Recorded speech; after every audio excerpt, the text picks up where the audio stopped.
I warn you beforehand, just I did previously.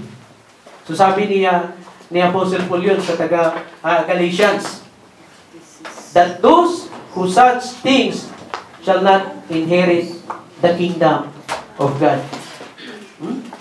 Yung pag-iinom lang pala, akala natin is okay lang yun. But isa rin yun, na hindi tayo, that we cannot inherit the kingdom of God. And lagi po natin tatandaan, mga kapatid,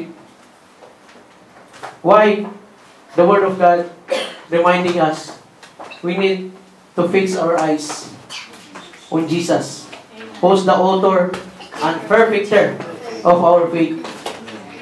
Why? Dahil yung the lust of the flesh is marami po. If we will focus our attention sa pinagdadaanan ng iba, and paano po natin ma-assist yung sarili natin na meron pa tayong dapat i-deal sa Panginoon, na dapat tanggalin. Because, sabi nga dyan, kahit enmity lang, kahit yung puot lang. Kaya kala natin, nakapila na tayo. Pagdating doon, meron pa pala tayong puot. Hindi na tayo pwedeng bumalik. Dahil wala ng second chances. Kaya sabi niyan, those who do such things shall not inherit the kingdom of God. And praise God, dahil mabuti po ang Panginoon. Kaya akala po natin is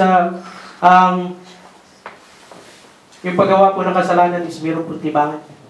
Wala pong timbangan yun. Kundi pare-parehas po yun. And by the grace of God and His mercy, tinuturuan po tayo. Lahat po tayo is laging may pag-commune sa ating Panginoon. And we will ask, Lord, ano ba yung mga hindi kaya-aya sa aking sarili, sa aking katawan, na hindi ko pa nakikita, na hindi ko pa nararamdaman, na hindi pala to gusto mong gawin ko sa aking katawan. And definitely, mga kapatid, pag tayo po nangusap sa Panginoon, hindi po siya pipi para hindi magsalita sa atin. Ang Panginoon po is agad nasasagot once na tayo ay nangusap sa Kanya. Amen? And sabi nga dyan in James 1 verse 14 to 15, temptation comes from our own desire, which entice us and drag us away. So yung temptation comes from our own desire, which entice us and drag us away. Drag us away from what? Drag us away from the presence of God. Malalayo tayo. Sabi nga dyan, this desires give birth to sinful action. And when sin is allowed to grow, it gives birth to death. Mamamatay po yung spiritual natin. Pag makaka-experience tayo ng spiritual death, spiritual drought. And we must remember, mga kapatid, pag dumating yung mga temptation, and pwede po pa next, and sabi dyan, and remember, when you are being tempted, do not say, God is tempting me. God is never tempted to do wrong as He never tempts anyone else. Amen? Dahil ang Panginoon nga is gumagawa ng way upang tayo is makalayo sa mga temptation. And isa na dyan is ang inanuhan niya na binigyan niya ng way is si Joseph the Dreamer. Nung meron temptation is Joseph the Dreamer. He ran away to the wife of Potiphar. And the lust of the eyes. And sabi po dyan, next po is,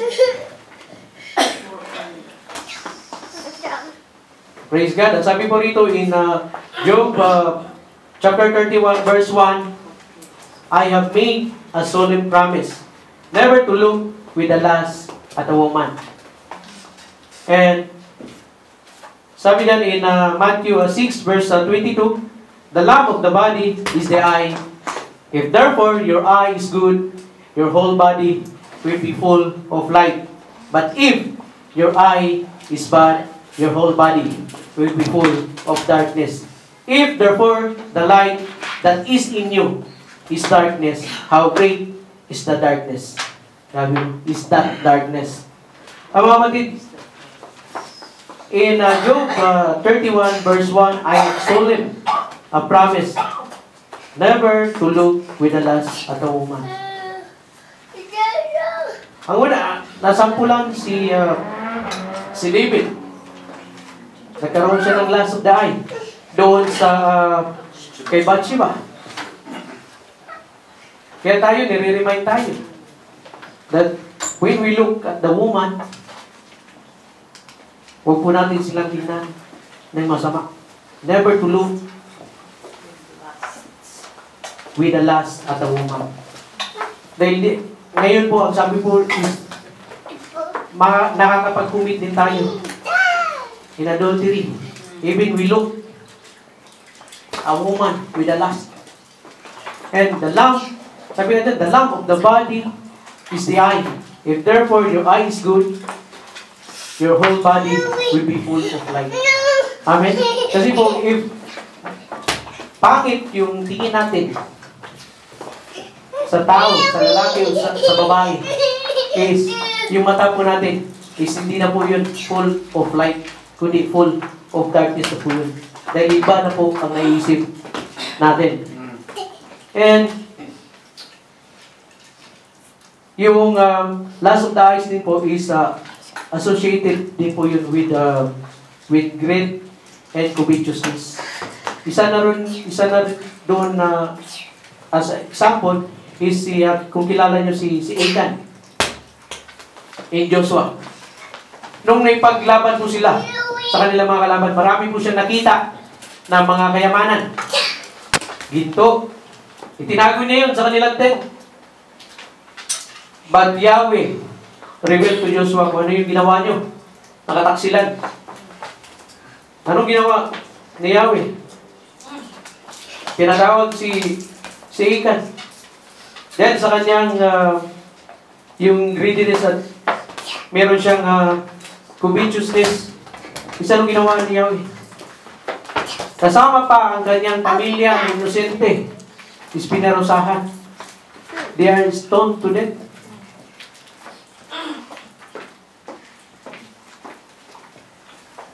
Kaya sa atin yun is talagang gusto sa atin ng Panginoon is maging kontento tayo kung anong meron tayo. Huwag tayong maghangad ng marami. Dahil pag nahangad tayo ng marami, hindi natin madadala. And even the world already testified na maraming mga tao na mayayaman. After that, hindi naman nila nadala ang kanilang mga ari-arian. Amen? And the pride of life. Sabi po yan in pwede po ba next?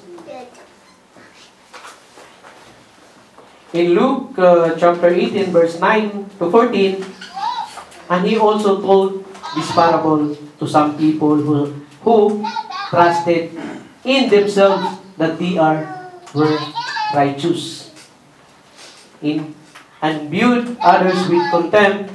Two men went up into the temple and prayed. One, a Pharisee, and the other, a tax collector. The Pharisee stood and was praying to himself. Sabi niya, God, I thank you that I am not like the other people, swindlers, unjust, adulterers, or even like this tax collector. I fast twice a week. I pay tithes of all that I get. The tax collector, standing some distance away, was even unwilling to lift up his eyes to heaven, but was beating his breast, saying, God, be merciful to me, the sinner. I tell you, this man went to his house justified rather than the other. For everyone who exalts himself will be humbled, but he who humbles himself be exalted. Amen. And if we remember the preaching of our beloved pastor is we need to examine our heart. Kung yung motibo ba natin is tama. And lagi nating i-assist yung sarili natin na araw-araw po nasusubukan po tayo. And huwag po nating ikukumpara yung lakad natin sa Panginoon. Dahil hindi po natin pwedeng ipagmayabang na, Lord, maganda yung pagsisilbi ko sa iyo. Dahil even the tax collector, ang sabi niya, even unwilling to lift up his eyes to heaven, but was beating his breast, saying, God, be merciful to me, the sinner. Ay gusto po sa atin ng Panginoon, lagi po tayong mag-asa sa Kanya. Mag-confess mo tayo kung ano yung mga nagawa natin kasalanan. Kaya nga, tinuturo sa atin, we need always to ask forgiveness to God kung ano yung nagagawa natin.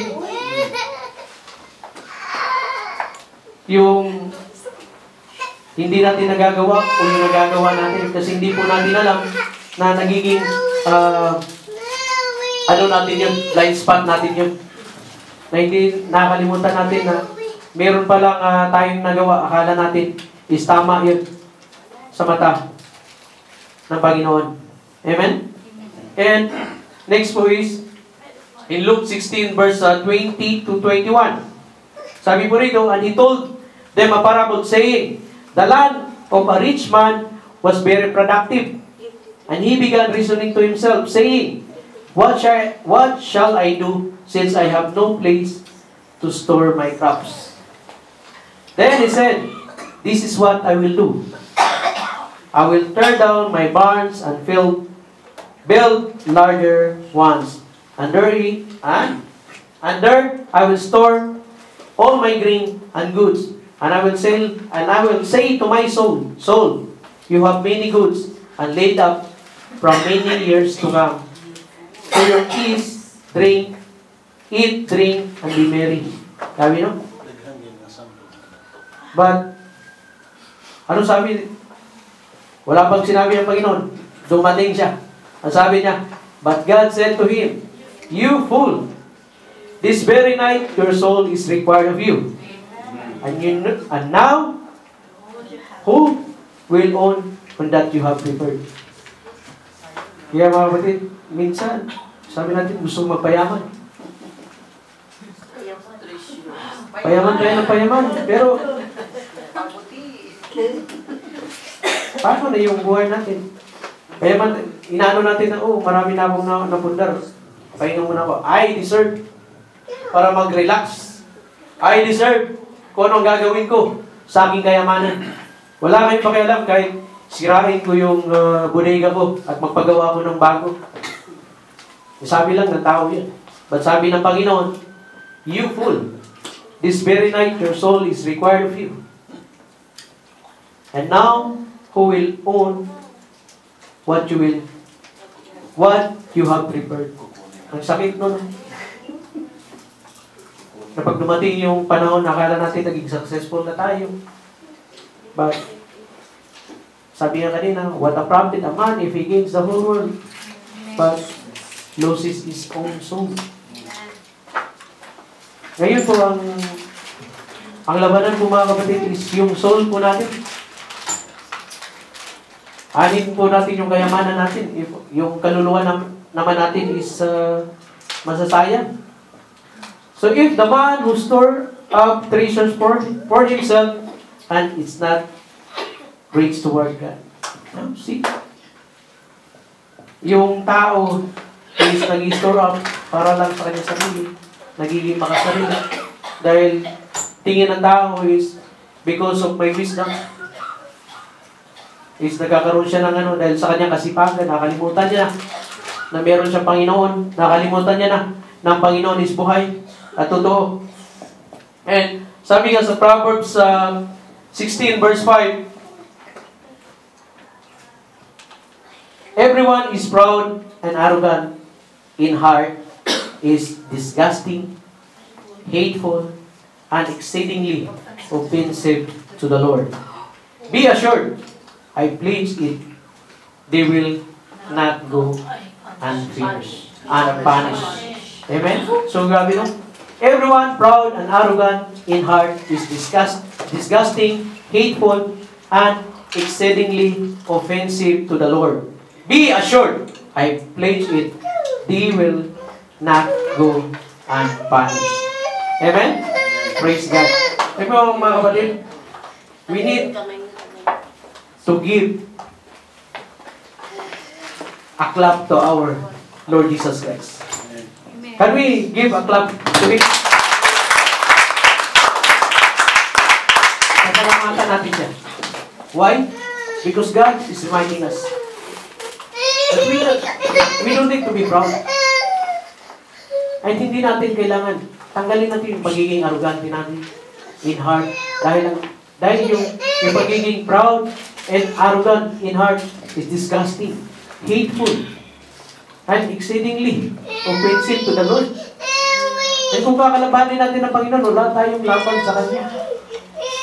Dahil tayo ay Kanyang nilikha. Hindi po natin pwedeng kalabanin ang Panginoon. Sino ang kakampi sa atin? Ang mundo? O Satanas? Kinas-out nga niya yung demonyo. Tutulungan pa kaya tayo? Magiging proud tayo? Amen? Amen. Praise God. And we must control the fleshly desire. Paano po natin makukontrol? In Acts 3 verse 19, it says, repent, then turn to God, so that your sins may be wiped out, that times of refreshing may come from the Lord. So, God is merciful. Sabi sa atin ng Panginoon is repent, then turn to God. Nagkasala tayo kanina, kahapon, is ito yung time natin na pinapakita sa atin ng Panginoon na repent. Hindi sinasabi sa atin ng Panginoon na nagkasala ka, umalis ka na. Buhay pa tayo eh. Binibigyan pa tayo ng pag-asa ng Panginoon. And we need to repent and turn to Him so that our sins may wipe out. Take note, hindi po sin, kundi sins may be wiped out, that times of refreshing may come from the Lord. Amen. So sino makapag-wipe out ng kasalanan? Only the Lord. Amen. Not the world. Amen? And in 2 Timothy chapter 2 verse 22, it says, now flee from youthful lust. Lust and pursue righteousness, faith, love, and peace with those who call on the Lord from a pure heart.